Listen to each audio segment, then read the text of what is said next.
everyone, welcome back for another video. I hope you're doing really well. My name is Sam and today's video is going to be a continuation of a previous video I put out, which was me sharing my Criterion collection. The previous video was focusing on the box sets and digipacks that are in the Criterion collection, and so this next part is just going to be just a continuation of me sharing more of my Criterion collection and just some brief thoughts on some of the films as we go through them.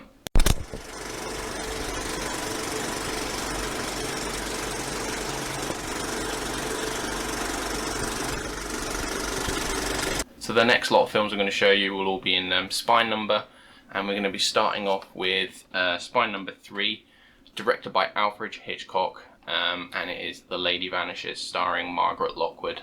So this is a fantastic sort of comic mystery thriller film from like the late 30s, and it's just a really great example of the sort of work that Hitchcock could make and what he would then go on to produce. The next title is spine number 35, and this director is has been described as the French Hitchcock, and that is Henry Georges Clouzot's Diabolique. This film sort of predates Psycho and Repulsion, and is sort of like a blueprint of what a really dark thriller mystery could be. And yeah, the tension and the eeriness of this film still holds up today, and yeah, it's I highly recommend for anyone that wants to see sort of a really early sort of murder mystery type thing, and yeah, it's absolutely amazing. The next spine, number 62, directed by Carl Theodor Dreyer, and is one of my very favourite films and definitely my favourite silent film, and it is The Passion of Joan of Arc. This film is a perfect example of how just images are able to convey so much emotion and story in the way it's framed, and the performances from all the actors in the film, particularly from Falconetti, which was her only ever film role. And this release is stacked with special features, and it even comes with various different scores written by different composers to accompany the film. But in the couple of times I've seen this, I've only ever watched it in complete silence. So I put on like noise cancelling headphones so that I can block out all the outside world noise, and then I just let the images wash over me. And this is truly a remarkable film and thoroughly deserving of being in the Criterion collection. Next up, spine number 65, and possibly my favourite Wes Anderson film, and that is Rushmore. Now this is like a coming of age sort of comedy romantic type film that sort of showcases all of Wes Anderson's like quirkiness and all the stylistic trappings that he would go on to have in pretty much all of his films that he produced after this. It has some great performances from Bill Murray and Jason Schwartzman, and yeah, the music is fantastic. It's got sort of like a British invasion sort of 60s sort of rock and roll type soundtrack, and yeah, definitely up there with Wes Anderson's best films. Next up is spine number 89, directed by Brian De Palma, and that is Sisters. So Sisters is about twins and doubles and mental illness, and it was very sort of revolutionary is probably not the right word, but it was really interesting in how it used split screens really effectively to show on screen things that were happening. It was just expertly done by Brian De Palma, and obviously many other filmmakers have gone on to use a split screen, but never to quite the same effect as what Brian De Palma managed in this film. And yeah, it's just a really, really good sort of thriller film. Next, at spine number 123, is a documentary by the brothers David and Albert Maysles, or Maysles, I'm not sure how to pronounce that one, and that is Grey Gardens.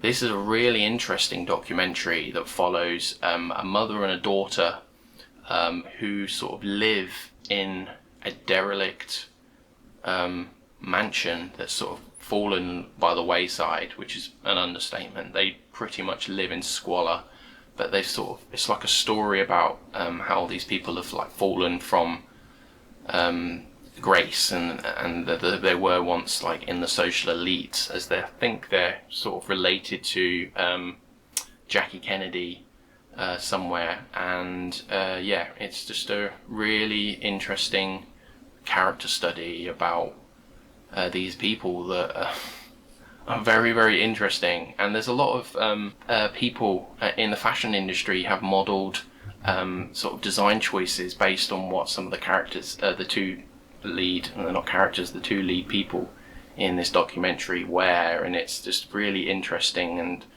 quite humorous in places, but also tragic at the same time.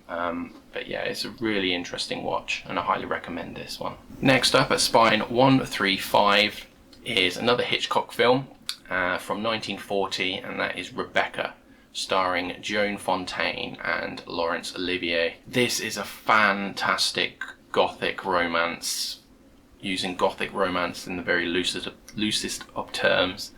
But yeah, this is a delight to watch. I only recently watched this for the first time a little while ago, and I wish I'd watched it sooner. It's an amazing film that's beautifully shot, and yeah, one of Hitchcock's best, and it's probably not one that's talked about as much as some of his other sort of classic films like Psycho and The Birds and Rear Window, but it's definitely in the same class as those great films.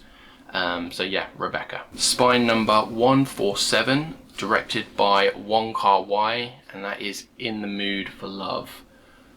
This is the only Wong Kar-wai film I've seen, and I'm really eager to see more. I heard a while ago that there was going to be a Wong Kar-wai box set released from the Criterion, and some of his other films are quite hard to get hold of, and or even out of print in the Criterion Collection. For instance, Chungking Express, which I've heard is an amazing film, but this one is sort of like a story about longing, romantic longing, and your current social situation getting in the way of like following what you really want. And it's very beautifully shot. I'm going to say that about a lot of Criterion films, but this is truly a gorgeous film to look at. The colours and the wardrobe that the characters wear in this film. It's a very subtle sort of love story, and it's absolutely amazing, and I wholeheartedly recommend this to anyone who hasn't seen it. Next up at Spine number 151, directed by Steven Soderbergh, is Traffic. Now, Traffic is a film that I've only seen once, with this version, and it wasn't a film that I took to.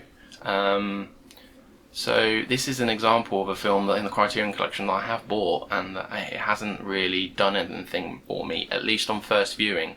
Now, that's not to say that I can't watch this again and get something out of it the next time I watch it, because some of my very favourite films are films that I've not really enjoyed that much the first time, but there were aspects of it that I did appreciate and really liked, but like either the story or the characters I couldn't relate to, or there was just something that just wasn't clicking for me. But yeah, this one on my first viewing, it didn't really do much for me personally, but it's something that I could see myself watching several years down the line, revisiting and maybe enjoying. But yeah, I'm a fan of other Steven Soderbergh's work, particularly Sex, Lies and Videotape, which I think is amazing. But yeah, that's Traffic, and maybe I'll revisit this one again one day and it will change my opinion of it. Next up, 157, another Wes Anderson film. I think all of Wes Anderson films are in the collection, apart from Isle of Dogs, yeah, as of recording of this. And this release by Wes Anderson is The Royal Tenenbaums. Now, this was my introduction to Wes Anderson and is still one of my favourite Wes Anderson films. It has a really stacked cast, including Owen Wilson, Ben Stiller and Gene Hackman, and Gwyneth Paltrow, and a few others, and it's as you would expect from a Wes Anderson film, full of quirkiness and whimsy, but the plot in this one is very well written, and yeah, thoroughly deserves its place in the Criterion. Next up, Spy number 164, another masterpiece by the master that is Andrei Tarkovsky, and that is Solaris. So this is sort of like Tarkovsky's response to Kubrick's 2001. So Tarkovsky said that, sort of paraphrasing what he said, but he said that 2001 didn't have any heart, which I disagree with. This is an equally amazing film that's about love and sort of truth and the human condition within a science fiction sort of setting. And yeah, every film that this director has made is a masterpiece in my opinion. Definitely one of my very favourite film directors. Next, at Spy number 201, directed by Vittorio De Sica, and that is Umberto D. Not ashamed to admit, this film made me bawl. I cried a couple of times throughout this film. It is a gorgeously shot and tragic story about a elderly gentleman in post-war Italy that is sort of being forgotten by society, and it's his sort of journey through trying to keep his accommodation, but he doesn't have a lot of money, and he's like trying to look after his dog, and it's just tragic scene after tragic scene, and it's just very heartfelt, and it's a very moving film. And yeah, so if you want to cry, pick up Umberto D, but it is a gorgeous film from the same director as The Bicycle Thieves, which is another amazing film. But yeah, Umberto D. Next up, Spine 300, another Wes Anderson, and that is The Life Aquatic with Steve Zissou. This, like a lot of Wes Anderson films, is a stacked cast. This has got so many people in it, and Wes Anderson tends to work with the same actors generally. So Bill Murray's in this one again, and Owen Wilson's in this one, but it also has like Cate Blanchett and Willem Dafoe, and some others, and it's sort of like a tribute to Jacques Cousteau documentaries, all told with the similar whimsy and quirkiness that Wes Anderson's known for. I really enjoyed this one. It's not my favourite Wes Anderson film, but it's definitely one I will revisit on multiple occasions, and really glad it's in the collection. Next up at spine number... Oh, I've not done these in order. Oh well. Next up at spine number 281 is a documentary by Steve James, Frederick Marks and Peter Gilbert, and it's The Amazing Hoop Dreams. So this has got to be one of the best documentaries ever made, in my opinion. It follows two young budding basketball players in the suburbs of Chicago, and it sort of follows them for several years throughout their sort of training and desire to become great basketball players and make it into the NBA. And it's not just about the sport aspect of them trying to strive for something. It also follows like the family dynamic of their social situation, and it also follows various different family members trying to like make more of themselves in life. And it's just a beautiful portrayal of life in America in the 90s. And yeah, it's a great film, and not just for people who are into sport. There's so much more in this film surrounding it than just a sports film, if that makes sense. But yeah, it's a great documentary, Hoop Dreams.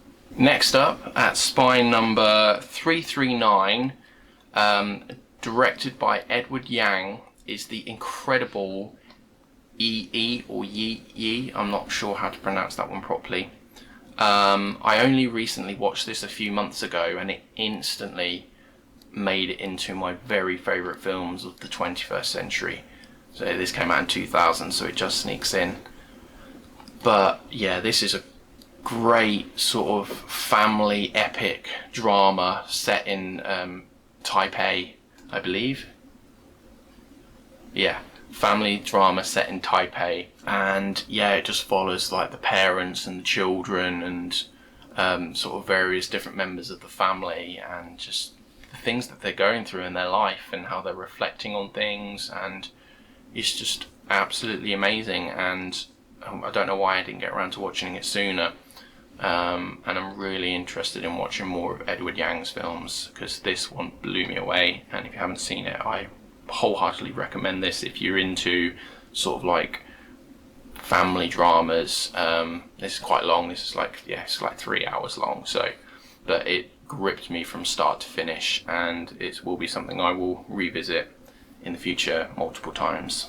Next, at Spine 397 is another amazing film by Andrei Tarkovsky, and I think this is his debut feature, yep, and it is Ivan's Childhood. So this is a fantastic depiction of how the war, World War II, affected children. That's not something that's typically focused on when a film centres around war. It's generally about sort of soldiers or adults and how they're coping in the wartime. But this is a fantastic story of wartime and how it affects children, and it's, as always with Tarkovsky films, it's shot exquisitely, and yeah, it's a fantastic debut feature from an amazing director.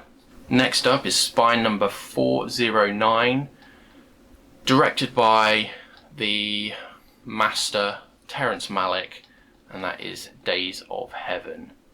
Now this is one of the most gorgeously photographed films you'll ever see, and it's just a real sort of ode to a way of life in America that's long gone by, where this couple sort of travel from Chicago to the Texas Panhandle to work on a farm, and how the woman in the relationship sort of manipulates the farm owner, and it's how the dynamic between all three of them sort of unfolds, and it's just amazing and just gorgeously shot. I can't say enough about the cinematography in this film, but it's not just about the cinematography, it's just a really gripping narrative as well. So yeah, this is an amazing film. Next up at 426 is my favourite film from this director, and it's probably one of the only films from this director that I actually like, but this is a masterpiece and one of my very favourite films ever, and that is Ang Lee's The Ice Storm. So this is another sort of family drama across two different families actually, and how their lives sort of intermingle, and sort of what each of the family members are going through. And this is just a beautiful and tragic look at family life in the 70s. I think this is, yeah, 1973 in Connecticut. And yeah, I'm not really a big fan of other Ang Lee films, but he hit the nail on the head with this one in my opinion. And yeah, it's one of my favourite films, and this was a blind buy for me. I just was intrigued by the cast in it, and I really like the artwork on the front, and I thought I'll pick that up, and I got it quite cheap, and it's one of the best blind buys I've ever got. So yeah, really recommend The Ice Storm if you like family drama type films, as similar to E.E., but yeah, this one is set in Connecticut in the 70s, and it's amazing. Next up at 485 is a film by Whit Stillman. It stars Kate Beckinsale and Chloe Sevigny, I think that's how you pronounce it, and it's The Last Days of Disco. So this is sort of like a look at early 80s in Manhattan, New York, and follows the lives of two young women who are sort of wanting to further their career and just how they're getting by. But there's a lot of scenes where they go to this club where it still plays disco music at the end of the disco era, and yeah, it's quite a humorous look at these women as they're trying to sort of make their way in life, and yeah, it's quite a fun time, and I really enjoyed this one. Next at Spine 519 is an incredible film by the legendary Abbas Kiarostami, and that is Close Up. So this film is very much a mesh of documentary and fiction filmmaking meeting in the middle. There's, without spoiling too much about the plot, it's a story about sort of identity theft and impersonating another person. But Abbas Kiarostami managed to get some of the actual, this is based on a true story I should say, so Abbas Kiarostami managed to get the individuals that were involved in the real event in real life to sort of reenact some of the events that happened in real life. So some of it is documentary and some of it is sort of the real people in the film, in the real life, sort of reenacting things that happened to them. So it's a really interesting meditation on how art imitates life and life imitates art, and the desire to be a creator and to be somebody when you're not really fulfilling your dreams. And this has one of the most beautiful endings in cinema history, in my opinion. I've only seen this once. I'm really eager to watch it again, but yeah, it broke my heart, the ending of this film, and it's amazing. I really recommend Close Up. And to finish up this second part of my collection, I want to finish with an absolutely crazy film by Nobuhiko Obayashi's House, or Houseu. This film is nuts. It is really difficult to describe what this film's about. If you're watching this and you've seen this film before, you know what I'm going on about. It's a psychedelic Japanese horror comedy surreal thing that defies sort of pigeonholing into a genre. It has crazy special effects and set pieces involving pianos eating people, and yeah, it's such a bizarre ride to go on. This is a film that works really well to watch with a big group of people, as you can sort of laugh at how hilariously, it's not badly made, it's just the stylistic choices that the director went with are just so out of the box. I don't really know how to describe it, but it's worth a watch. I really recommend watching this one. It's a real fun time. So that'll do it from the second part of my Criterion collection. I hope you enjoyed what I showed you. If you've seen any of these films before, please let me know what you thought of them in the comments below. If you like this sort of content where I talk about films and Blu-ray collecting, please consider subscribing to the channel. So yeah, until next time guys, take care.